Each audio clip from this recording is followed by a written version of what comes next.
मैं डॉक्टर चंद्रेश पारी और बीएससी सेकेंड ईयर के विद्यार्थियों के लिए एक बार फिर हम बात करने वाले हैं संक्रमण सीरीज ट्रांजिशन एलिमेंट या संक्रमण सीरीज के तत्वों में 4D series transition elements with their electronic configuration. यानी कि आज हम बात करेंगे 3D के बाद में 4D सीरीज के ट्रांजिशन एलिमेंट्स कौन कौन से हैं और उनका इलेक्ट्रॉनिक कॉन्फ़िगरेशन क्या होगा।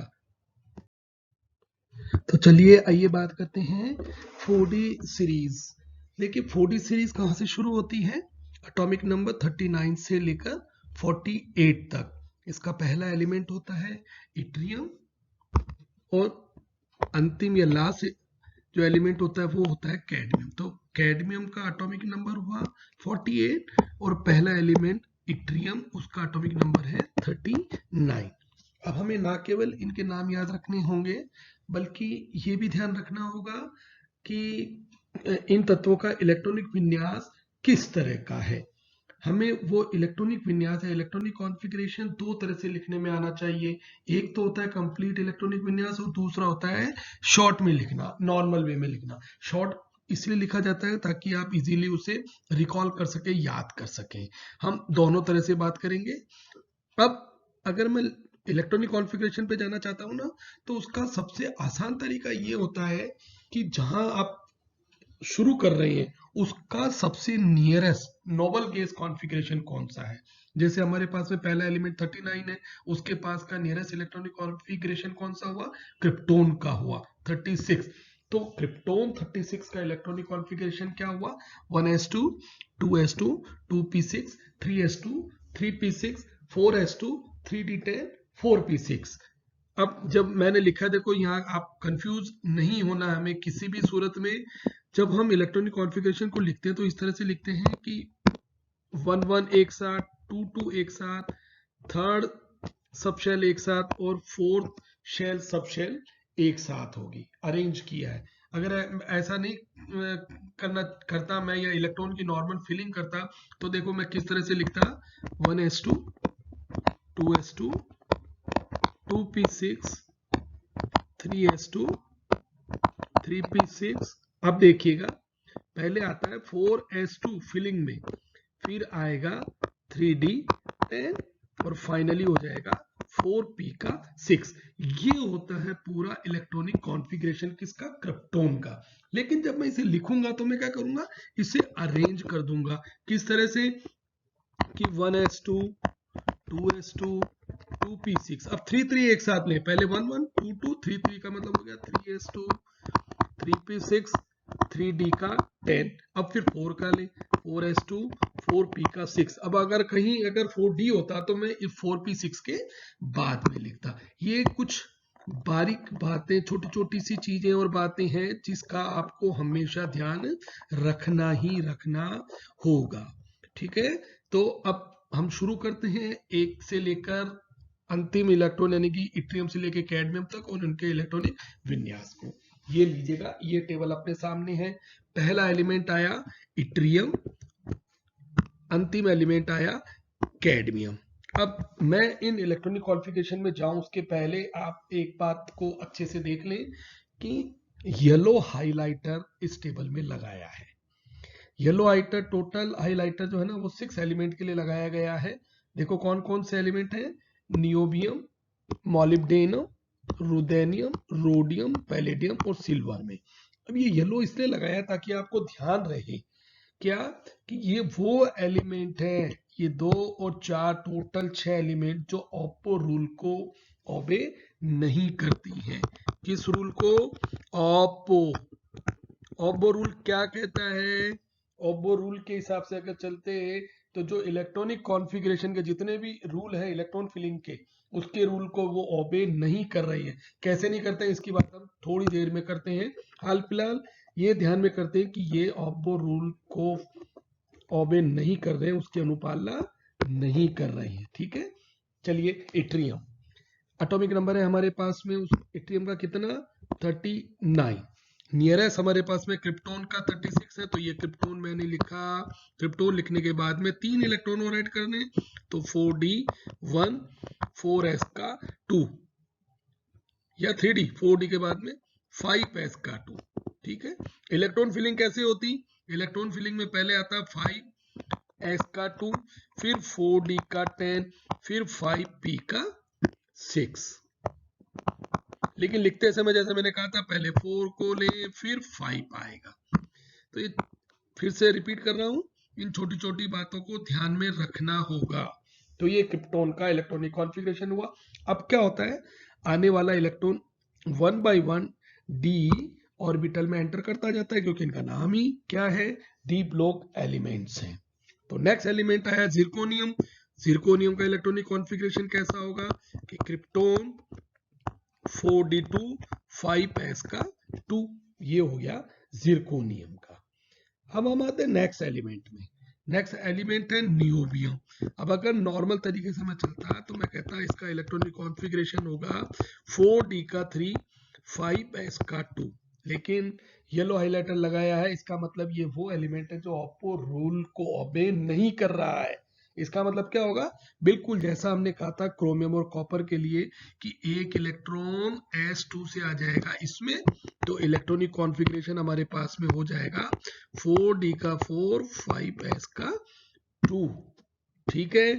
अब इस सीक्वेंस को ध्यान में रखें और हम चलते जाएं, तो देखिएगा क्या बनता है कि पहला एलिमेंट 4d1 5s2, फिर बना 4d2 5s2, फिर बना अपने पास 3 के बजाय 4 5s1। मॉलिब्डेनम में भी s से एक इलेक्ट्रॉन d में आया है, तो 4d का 5 5s का 1। अब इस सीक्वेंस तक ही हमने कहा ये दो एलिमेंट थे। टेक्नीशियन में येलो हाइलाइटर हमने नहीं लगाया, तो ऐसी कंडीशन में एटॉमिक नंबर कितना है 43। तो इसका मतलब ये है कि ये तो अब्बो रूल को अनुपालना कर रहा है ना, येलो हाइलाइटर नहीं है। तो कितना हुआ 36 का मतलब क्रिप्टोन 4d नॉर्मल वे में एक इलेक्ट्रॉन 2 3 4 और 5 इलेक्ट्रॉन ही आते, तो कितना होता 5 और 5s का 2। यहाँ पर थोड़ा सा इसे करेक्ट कीजिएगा, ये कितना है, यहाँ होगा 4d का 5। ठीक है, इसे थोड़ा सा करेक्ट कीजिएगा।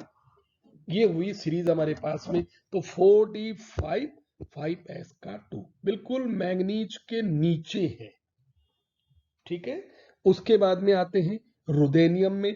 तो रुदेनियम में आते आते डी में कितने होने चाहिए थे, ऊपर से काउंट कीजिएगा 1, देखिए 1 2 3 4 5 और 6। इसका मतलब यहां पर कितना होना था, यहां होना था 4d का 6 5s का 2, और देखो हो कितना रहा है 4d 7 5s का 1, तो 6 नहीं है, कितना हुआ 7 है, क्योंकि येलो हाइलाइटर लगाया है, s2 से एक इलेक्ट्रॉन d में आ गया, तो 4d 7 5s2।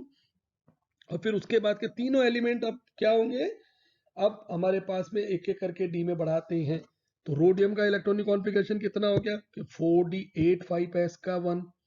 फिर पैलेडियम में आइए, ये अपने आप में बहुत यूनिक है, ये वाला एलिमेंट पैलेडियम बहुत यूनिक है। यूनिक कैसे है कि यहाँ क्या हो रहा है कि आप कहते साहब अगर अनुपालना ओप्पो की नहीं करता है तो इसका इलेक्ट्रॉनिक कॉन्फ़िगरेशन होना चाहिए था 4d का 9 5s का 1। ठीक है, लेकिन वास्तव में ये भी इलेक्ट्रॉनिक कॉन्फ़िगरेशन नहीं हो रहा है। इसका इलेक्ट्रॉनिक कॉन्फ़िगरेशन क्या बन रहा है, इसका बन रहा है 4d का 10 5s का 0 5s का 0। अर्थात यहाँ क्या हो रहा है, s के दोनों इलेक्ट्रॉन, ये दोनों इलेक्ट्रॉन कहाँ चले गए, d ऑर्बिटल में ट्रांसफर हो गए हैं। इसलिए पैलेडियम बहुत यूनिक इलेक्ट्रॉनिक कॉन्फ़िगरेशन रखने वाला है। ये ऑब्बो नियम की अनुपालना भी नहीं करता, और इलेक्ट्रॉनिक कॉन्फ़िगरेशन में भी s के दोनों इलेक्ट्रॉन d ऑर्बिटल में शिफ्ट हो जाते हैं। हम इसकी चर्चा बाद में करेंगे कि ये एलिमेंट क्यों ऑप्पो रूल की अनुपालना नहीं कर रही है। हम तो आप अगला वीडियो देखते रहिएगा, वहाँ डेफिनेटली हम इसकी चर्चा करेंगे और डिटेल में बात करेंगे ये टोटल कितने एलिमेंट हैं और ये क्यों ऑप्पो नियम की अनुपालना नहीं कर रही हैं। इसी तरह से सिल्वर जाइए।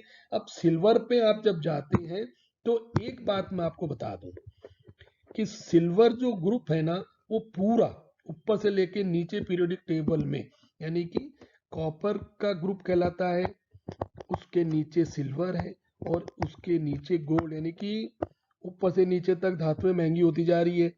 कॉपर से सिल्वर महंगा, सिल्वर से गोल्ड महंगा, और ये तीनों 1 बाय 1, ये 3D संगमर श्रेणी का है, ये 4D संगमर श्रेणी का है, और ये 5D संगमर श्रेणी का है।